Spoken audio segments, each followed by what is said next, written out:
guys, I'm back and I'm going to break this down in small short installments. According to my views, I see that people like short videos. A lot of people like the long ones too, but I want to make sure I pace myself and synchronize and deliver what was brought to me in the spirit to discuss. First and foremost, I want to thank everyone on my social platforms who reached out, especially my prayer warriors who reached out about my toxicity after getting my injections for migraines and the viral infection. So that's a whole nother topic. I'm still under doctor's care and watch. So let's get into it. I still have clients that call for accountability, mind shift coaching and things like that, healing and stuff like that. So today was a very interesting topic. We were talking about therapy. As a clinician, I love therapy, not administering it only, but also receiving therapy. And we were talking about trauma, and we were talking about the transference of trauma. And that's another topic itself as well. However, what stood out in changing behavior and in relationships, and why some of us do what we do or what we have done in the past correlates with who we lay down with, who we have sexual relationships with, the ups and downs and the triggers and traumas from the unhealthy, toxic relationships that we found ourselves in, suffered through, but haven't quite understood how to nestle the ramifications and the residue it leaves behind in us, through us, and projects to the next relationship or onto others. Let's start with taking a look at who we've been with, the type of relationship that was, whether it was fornication, whether it was marriage, whether it was the first time, whether it was whatever, no judgment, right? But every time we've had sex, intercourse or whatever, and attaching yourselves to who they've attached themselves to. Now, some people are fortunate to be with that same person and may not have experienced as much turmoil and trauma. Some of us have dealt with people that have been with many people. If you keep it real, some of the many people that have been with many people are you. So if you look at that and then look at the trajectory of the relationship, what happened? You understand what baggage was unresolved, unworked, undealt with, unaddressed? How many other people and what types of other soul ties and spiritual ties and sexual ties they were connected to before you start going off the handle, trying to figure out what this overwhelming negative heavy spirit is that's within that relationship or marriage that is weighing you and the other person down. And it may be something that you didn't engage with, but now as a consequence of having sexual relations and mixing the two, you've now unfairly inherited the baggage and the spiritual connections and soul ties from other people's sexual relationships. And so with trauma and abuse, say it was unwarranted violations as a child or as an adult.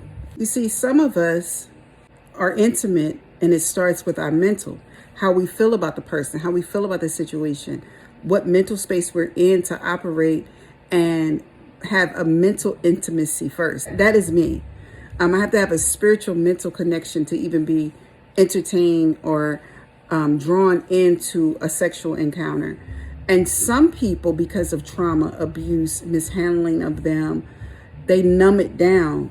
They are numb because of post-traumatic stress disorder from the trauma being triggered. And some of them either are very low-key and reserved about entering into sexual relations so fast, and some people are very promiscuous where they're able to numb themselves, step out of their body and do what they do as a way of using their body as a weapon to fight the pain that they're not therapeutically and spiritually aligning themselves to get free from. Woo! I don't know if I should stop right there. When it's some type of trauma, physical, mental abuse, emotional abuse, the person chooses to operate at one end of the spectrum or the other.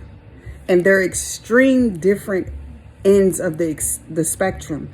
A person can just choose to be abstinent until marriage or celibate for forever, or just out there making excuses from the trauma instead of living in the power of being relieved and released from the different soul ties and spiritual and sexual ties that was a consequence and a cause and an effect of being violated.